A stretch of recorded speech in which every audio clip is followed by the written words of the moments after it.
Okay, so hai semua. Kita hari ni akan belajar topik baru iaitu bab 8, garis dan sudut. Okay, so marilah kita sama-sama bersemangat untuk study chapter baru. Okay, garis dan sudut. So, apakah yang anda akan pelajari sepanjang bab ini, sepanjang bab ni lah kan? So first kali kamu akan kenali garis dan sudut. Okay, apa itu garis, apa itu sudut.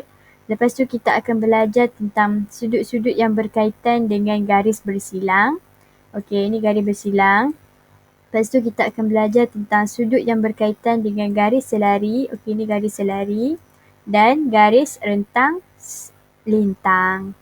Okay, so ini adalah kosakata yang cikgu nak kamu familiar juga.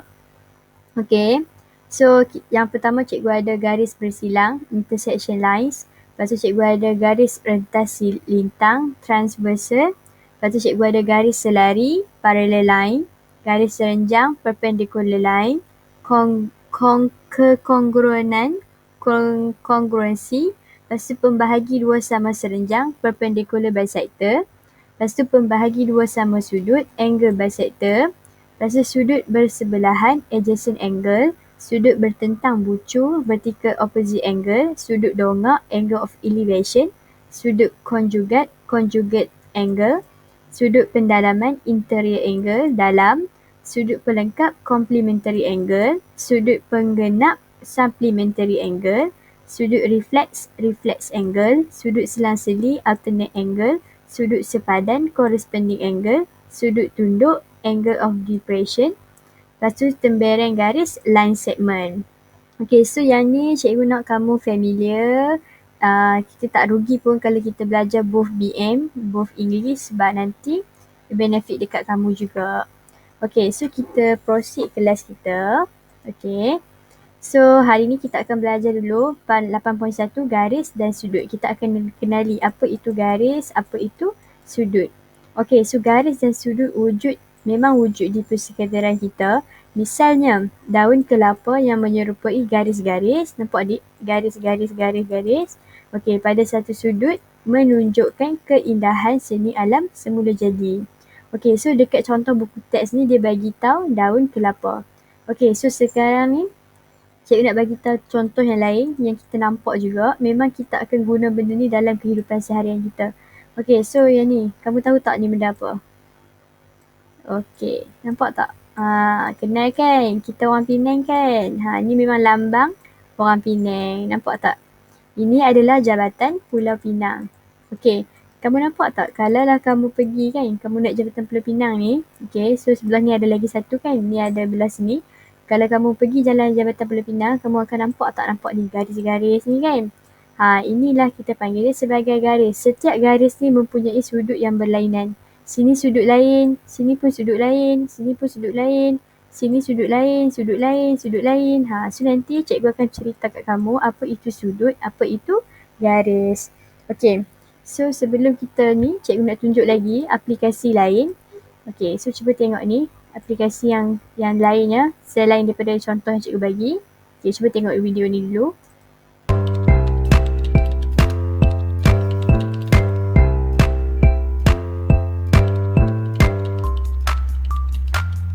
Okay, nampak tak dia kata petak tempat letak kereta ditetapkan oleh garis-garis selari. Yang ni kamu nampak setiap hari kan?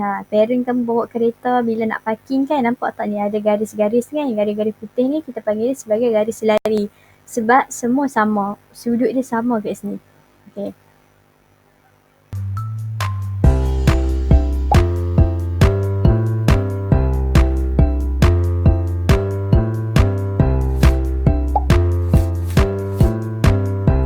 Okay, so nampak tak pemandu tu perlu membelok. So dia kena corner lah kan. Dan menganggar sudut berapa dia nak pusing ni. Nampak tak?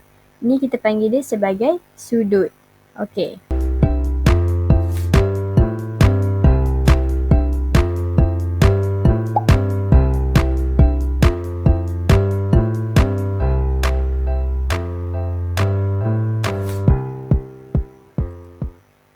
Okay. So, itu salah satu dia lah. Tadi cikgu tunjuk contoh jabatan ni. Jabatan Pulau Pinang kan. Lepas tu cikgu ada cara kita nak parking kereta kan. Okay, so yang ni cikgu bagi contoh dalam buku teks yang daun-daun ni, daun-daun banyak ni. Okay, so tu antara salah satu aplikasi yang wujud lah yang dalam yang kita nampak dalam kehidupan seharian kita. Okay, so kita masuk topik kita hari ni.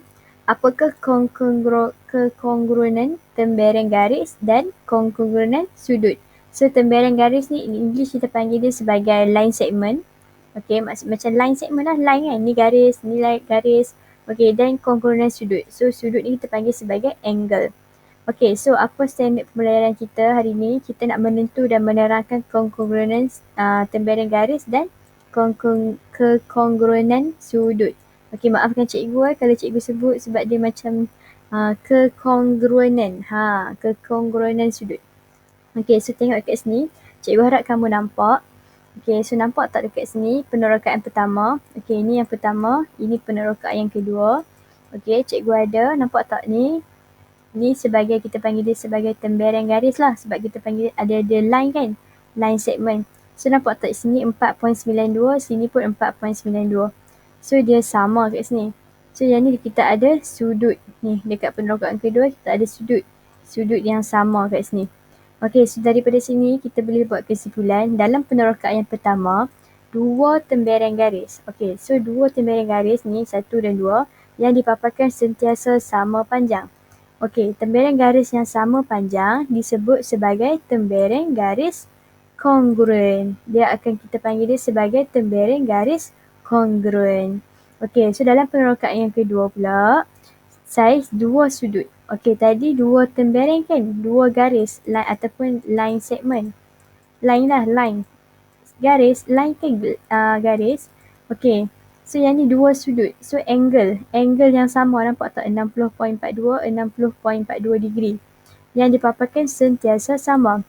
Okey, so yang ni kita panggil dia sebagai sudut kongruen. Tadi kita panggil dia sebagai tembereng garis kongruen. Kongruen tu makna kata sama lah kan? Kongruen. Sudut kongruen. Okay, so cikgu nak tunjuk kat kamu.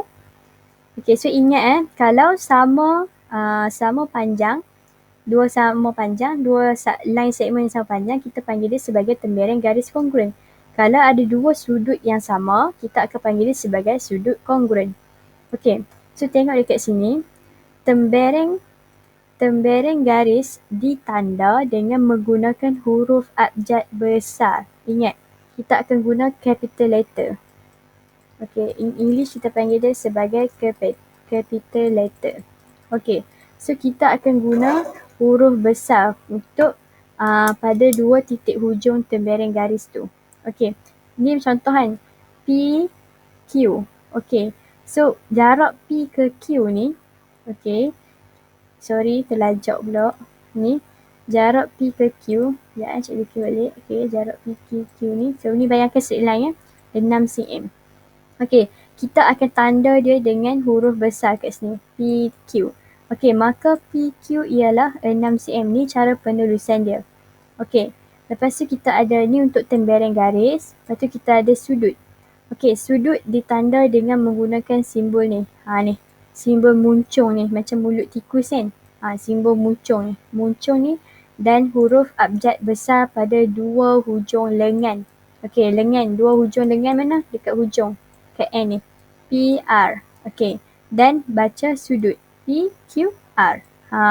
Misalnya. Okay, cuba tengok contoh kat sini. Ni simbol kan? Ni makna kata sudut dah kan? Kalau kita nak kata sudut Q ni berapa? So, kamu kena tulis ni. Dia mesti ada 3 kat sini. Mesti ada hujung, tengah, hujung. Hujung, tengah, hujung. So, 3 kena ada. Lepas tu kena ada simbol ni. Sebab barulah kita tahu maksud dia kamu nak kata sudut setengah tu berapa. Sudut tengah ni berapa. Dia tak boleh. Kalaulah kamu tulis Q ni kan. Q kat tengah. Makna kata kita akan ambil ujung yang atas. P, Q. Tengah ni Q, R. Okay, so kita akan, cikgu orang lain akan faham. Kamu nak kata sudut Q ni berapa. So sebab tu Q ni berada di tengah-tengah. Okay, so ini simbol dia. Ni macam kamu ingat macam muncung tikus ni. Buat simbol ni. Dia jangan samakan tau.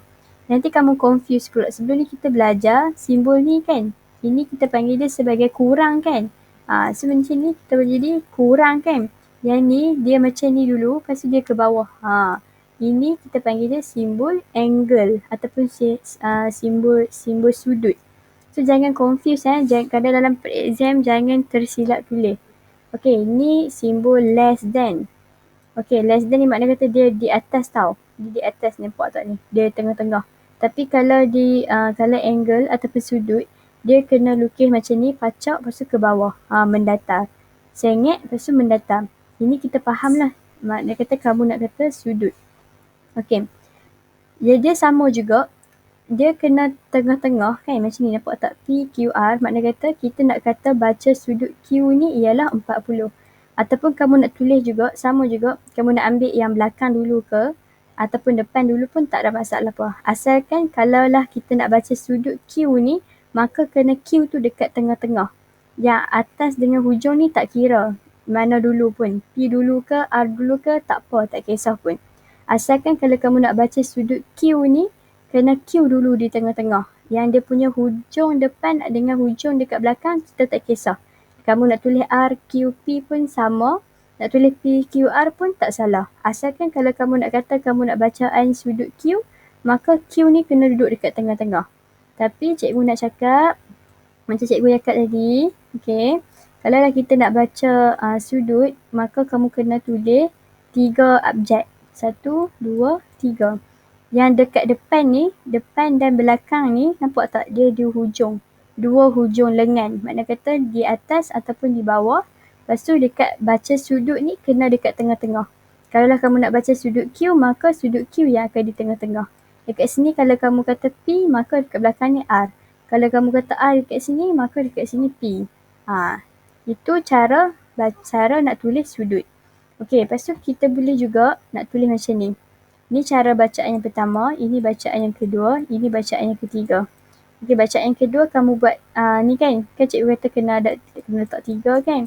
Okey, kalau kita nak letak Q, so kamu letak kat sini. Ni kita tahulah mana kata kamu nak tulis sudut Q.